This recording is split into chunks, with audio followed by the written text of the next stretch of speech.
மத்தவங்க செஞ்ச துரோகத்தை மறந்துருங்க. உங்க மனசுல எத்தனை நாளைக்கு தான் அந்த பழைய கோவத்தை தூக்கி சுமக்க போறீங்க? அப்படி சுமக்கிறதுனால என்ன பிரயோஜனம்? அது எப்படி இருக்கும் தெரியுமா?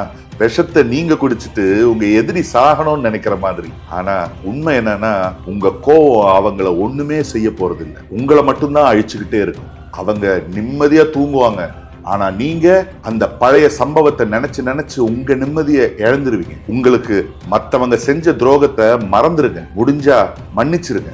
அது அவங்களுடைய பாவம், அதுக்கான சம்பளம் அவங்களுக்கு நிச்சயமா கிடைக்கும். வலிதான் வழியை உருவாக்கும். வலிக்குதுன்னு விட்டுட்டீங்கன்னா எப்படி வளருவீங்க? நல்லா பழகிறவனே துரோகம் பண்றான்னா பண்ணட்டும், அப்பதான் உங்களுக்கு நண்பன் யாரு துரோகி யாருன்னு அடையாளம் தெரியும். லவ் ஃபெயிலியரா இல்ல வாழ்க்கையே தொலைஞ்சு போச்சா போகட்டும், அப்பதான் உங்க வாழ்க்கைய நீங்க தேட தொடங்குவீங்க. யாரும் உங்களை மதிக்க மாட்டேங்கிறாங்களா?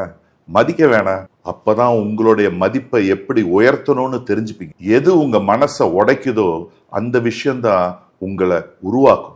சும்மா வலிக்குது வலிக்குதுன்னு புலம்பாம அந்த வழியில உங்களுக்கான வழி எதுன்னு பாருங்க. அப்ப தெரியும் எது உங்களுக்கான வாழ்க்கை. வில்ல செத்து போன உடனே படம் ஏன் முடிஞ்சிருது தெரியுமா? வில்ல இல்லைன்னா ஹீரோவுக்கு வேலையே இல்லை. வில்லன் இல்லாத படம் போர் அடிக்கும். அதே மாதிரிதான் உங்க வாழ்க்கையும். உங்களுடைய வாழ்க்கையில பிரச்சனையே இல்லைன்னா வாழ்க்கை வாழறதுக்கே போர் அடிக்கும். உங்க வாழ்க்கையில எதிரிகள் இருக்காங்கன்னா இருக்கட்டும், இல்லைன்னா உங்க வாழ்க்கை சுவாரஸ்யமாவே இருக்காது. அவங்க உங்களுக்கு நிறைய கஷ்டங்களை கொடுப்பான், தைரியமா சமாளிங்க. கொஞ்ச நாள் ஜாலியா இருங்க, மறுபடியும் ஒருத்தன் வருவான், பிரச்சனையை கொடுப்பான், முறியடி. எதிரி வருவான், பிரச்சனையை கொடுப்பான், முறியடி. எதிரி வருவான், பிரச்சனையை கொடுப்பான், முறியடி.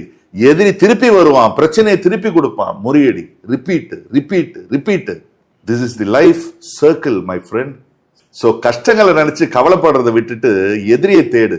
கிடைக்கலையா உருவாக்கு.